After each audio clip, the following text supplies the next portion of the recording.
this board was constitutionally formed in 1974, and it was to prevent, in my opinion, this very type of thing from happening, because that's the way higher ed was in years past, and it became more of a political exercise. It was more based on politics than it was any type of orderly progression of higher ed in the state. It begat during that era, prior to 1974, there was a great deal of politics, which produced corruption, which produced prison, which produced all sorts of things. You go back and study the history of higher ed. It's sad. It's colorful, but it's sad. The Constitution very clearly says that the Board of Regents has the responsibility and the authority over all operational dollar requests and capital requests, and this is not conforming to that process. I think that it will mean all other of our, when I say our, the other systems will all take advantage of this, and then the legislature will find themselves bombarded with systems that want equal amount of money or more, and it'll be more. Then that means the legislature will be put upon by the politics of each system, like it used to be in olden times, and then there will be probably another billion or so asked for. Well, we will have exploded the debt limit once again. I don't know what I honestly believe this does, but it certainly doesn't do any good towards the capital outlay process. We recommend and prioritize, a lot of that was alluded to, there hadn't been any money for anybody to get any money. So the idea that the LCTCS has been held back or that someone was maliciously keeping that from growing, that couldn't be further from the truth. Why on earth the area of our state that we need the most concentration in is workforce development? That comes from LCTCS. It's a little unusual that someone would, I think in this discussion it's been forgotten that the other three systems produce measurably more people into the workforce than this does. I think this will all come out along the way. It's not a good thing, in my opinion, for the state of higher ed at all. And it remains to be seen, but it'll happen quickly, how this works. It also undermines and changes the appreciation of the effort to organize higher ed, coordinate it.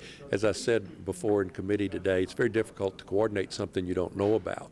So, and what will happen is when this doesn't work, if it doesn't, hopefully I'm not no ill will here, but they'll ultimately, some of the very people that have criticized and stuff will come and say, why did this happen? Well, it's because there was no oversight. There has not been any feasibility studies done whatsoever on any of these projects. Mysteriously, there's 28. Well, that's a little bit short of the number of people in the Senate, but someone's got a piece of pork in every one of these. And so who in the legislature is going to turn down some multiple millions of dollars worth of construction in their area, whether it's needed or not?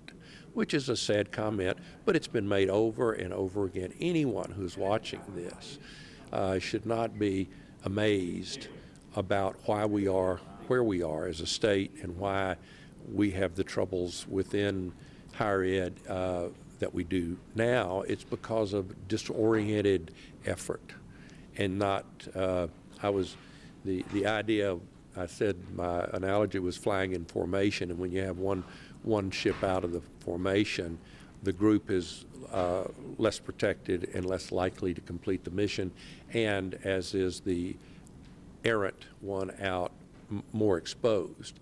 And this is all about, do we want to grow higher ed in a collective way with a universal philosophy, or is it every man for itself, for themselves, each system, which means, as I said last week, vulgar competition. It will be that, and this is politics trumping, once again in Louisiana, politics trumping good policy. All of our universities here in Louisiana have redesigned their teacher preparation programs, and we're now to the point where we actually have data to take a look at the effectiveness of the new programs. And you have a new report that was released here today. Tell us about that. Correct. We released a report today, and within the report, we have identified the number of completers coming out of our programs. Almost all of our universities now have 100% of their new teachers who can pass all of the state licensure exams. And most important, we are now taking a look at the value-added scores of the new teachers who have completed our programs and are now being evaluated by the local school districts. What does this show about the ability of new teachers coming out of college to be able to perform in the classroom? Well, we're excited because there's the perception in the public that if your child has a new teacher who has just gotten out of a university, that the children may not achieve as well as if they have an experienced teacher.